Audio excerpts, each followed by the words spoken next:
what is Amphibia and why is it so popular? Is a question I've asked myself several times. So it was only right that I see for myself what the appeal of this show is. And after binge watching all 3 seasons in less than a week, and yes, it was totally worth it, I finally understand what all the hype is about with this beloved frog show. To put it bluntly, Amphibia is a masterpiece, an incredible show with a simple plot and complex characters to which you easily become attached to. Amphibia has quickly risen to the top of my list of television series that I've fallen in love with, simply because it does an amazing job of hooking you in. You have no choice but to keep following these characters' journeys. So in this video brought to you by the one and only your girl the Cartoon Hotspot, we'll be reviewing Amphibia and delving deep into what makes this show so endearing.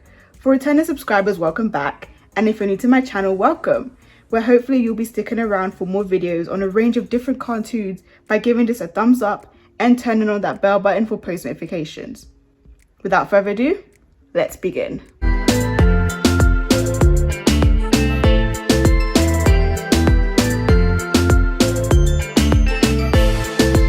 Amphibia centers around 13-year-old Thai American Anne Boon Choi, voiced by Brenda Song, who on her 13th birthday is peer pressured by her friends Marcy Wu, voiced by Haley Zhu, and Sasha Waybright, voiced by Anna Akana, into stealing a music box from a local store which transports them into the world of Amphibia. Yes, an actual world full of frogs and toads, and you get the gist. The 3 best friends, also known as the Calamity Trio, are separated, and Anne is taken in by the Planters, a family of frogs who live on a farm in Walkwood. Sprig, his younger sister Polly, and their grandfather Hot Pot. Anne gradually learns what it means to be a hero and develops true and genuine friendship as she bonds with her newly acquired family, all whilst trying to locate her friends, Marcy, who ends up in Utopia, Amphibia's capital, and Sasha, who joins Captain Grimes, leader of the warfaring toads of Toad Tower, in their quest to reclaim Frog Valley and return home. At the end of the first season, Anne reunites with Sasha. However, the two end up sparring with each other as Anne defends Frog Valley to Sasha's disappointment. Anne and the Planters then travel to Utopia in the second season, where Anne reunites with Marcy, and the two of them learn that the music box is actually known as the Calamity Box, and that its powers must be restored in order for the trio to return home. The Planters, Anne and Marcy must go through a series of tests to prove their worthiness in order to recharge the gems of the Calamity Box. Marcy and Anne eventually reunite with Sasha and return to King Andreas with the Calamity Box, the king of Amphibia. After Andreas betrays the girls in the season finale True Colors, it's revealed that Marcy was aware of the box's capabilities, indicating that she was the reason the girls were transported to Amphibia in the first place. Anne and the Planters are transported back to Earth after Marcy is quite literally stabbed in the back by Andreas. Marcy! What the? Oh, and did I forget to mention that Anne also has totally cool powers? Well, I have now. Turns out she forged a connection to the blue gem, and she activates her powers after she witnesses Sprig supposedly fall to his death. This is not a human thing. Give him back. Give him In the third and final season, Anne searches for a way to return to Amphibia with the Planters to stop Andreas from destroying the multiverse, all whilst learning to harness her powers. During her time spent on Earth, meanwhile back in Amphibia, Sasha and Grimes had started a resistance in Walkwood, whilst Marcy was held as a vessel for Andreas' masters, collectively known as the Core, an amalgamation of the smartest minds from across Amphibia's history. Their conscience was transported to Marcy's body through a helmet, thus creating a new identity, Darcy. By the end of season 3, Marcy is freed and the girls patch up their friendship upon realizing it wasn't the healthiest. They defeat Andreas and the Core after Anne taps into all 3 powers contained within the Calamity Box and practically, well, dying and resurrecting, if you will. The 3 girls say goodbye to their friends they made in Amphibia and return to Earth, grow up and go their separate ways. And that's Amphibia for you. Let's now discuss Amphibia's candid portrayal of friendship through the Calamity Trio. One of the reasons I enjoy Amphibia so much is how simple it is to follow. The plot is straightforward, but it's the characters with whom we fall in love with and become attached to. It just goes to show we don't always need complicated plots and lore systems. The characters are the heart of the show. Characters are everything. The plot revolves around the characters. As we see the decisions they make and how they affect the overall storyline, we end up sympathizing and relating with them. Anne, Marcy, and Sasha make up the Calamity Trio. In a flashback, it's shown that Sasha defended Marcy and Anne when they were bullied by older girls, and the three of them formed a trio, with Sasha assumed to be the leader of the group, controlling what they did and peer pressuring her friends. The girls are separated and forced to learn more about themselves and grow individually when they are transported to Amphibia, which leads them to realizing their friendship wasn't all that great. It was actually quite toxic at times, one of the main reasons being that both Sasha and Anne paid little attention to Marcy and her interests. Oh, you guys fell asleep. Again. You'll never defeat us, Lich King! No. When Marcy's parents spring on the news that they'll be moving, in a desperate attempt to ensure that she doesn't lose her friends, Marcy tricks Sasha and Anne into stealing the Calamity box, which transports them to Amphibia. Marcy is constantly overshadowed by Sasha and Anne in all of the trio's flashbacks, indicating how insignificant she is in the group. We see Sasha and Anne directly interacting when they first meet, while Marcy fades into the background. Swings are all yours. Hey, you want to swing with us? I'd like that. I'm Anne, by the way. This is Marcy. Hiya, I'm Sasha. Even in seasons 2 and 3, it's Marcy who fades into the background as Sasha and Anne work through their friendship difficulties. But it's not just Marcy who is ostensibly passive. Anne too appears passive, barely speaking up when Sasha bosses her around and tells her what to do. Anne learns what it means to be her own person in Amphibia, and she discovers that she too can be a leader. As a result, after months apart, all three girls have grown tremendously. It was exactly what their friendship needed. Amphibia isn't afraid to confront the brutal truth of how some friendships end up and where they go. The show doesn't try to sugarcoat anything by giving us, oh yeah, Marcy doesn't end up moving and the Calamity Trio remains as close as ever. Amphibia is so honest and raw and realistic. The trio worked through the difficulties, but they still needed to drift apart. Not because they were toxic or anything, but simply because that's just how life is. Even if a friendship is the least toxic thing on the planet, I guarantee you that people will drift apart. I'm speaking from experience, by the way. It's just interesting with Amphibia because it gives each of these characters more depth and shows how they all played a role. All three girls had their own flaws and arcs, but they all shared an inability to accept change, which is a major theme in this series. Their fear of change made them dependent on one another, and this is where their friendship began to have its problems. And you're probably thinking, but the trio went through so much together in another world, so for Sasha and Anne to drift off so quickly, it's strange. And for Marcy to barely keep in contact for the past 10 years is also strange. And to give you peace of mind, I'm going to tell you that's not it at all.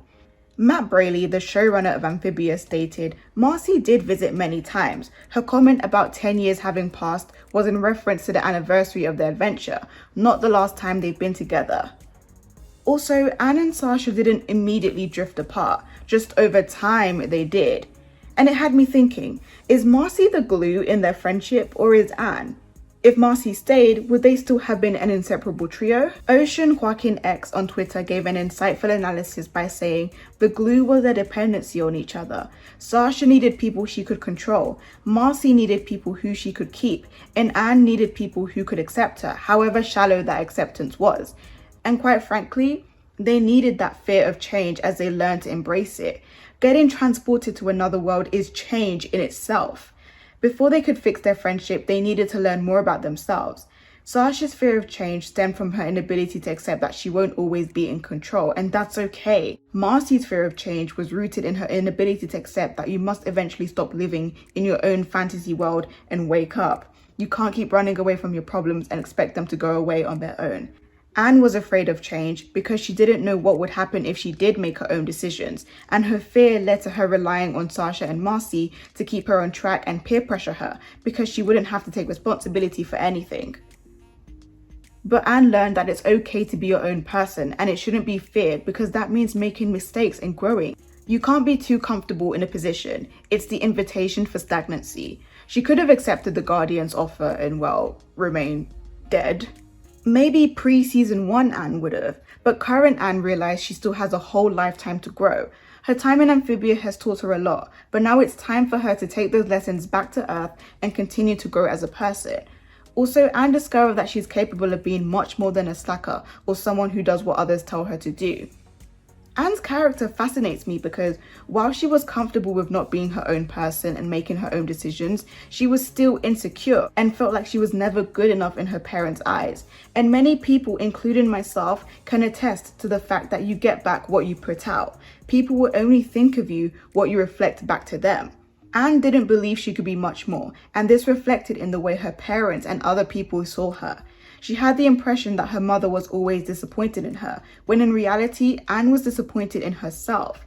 It was easier to blame her mom than herself. Yes, Anne is so much more than what she presents, but if she doesn't recognize it in herself, why should anyone else? As Anne matures in Amphibia, it's almost as if she transforms into a completely new person, or at the very least, the person she was always meant to be and capable of becoming. And her parents recognize her exceptional leadership abilities. She's always had it, but she needed to discover it on her own without the pressures of her parents and her friends.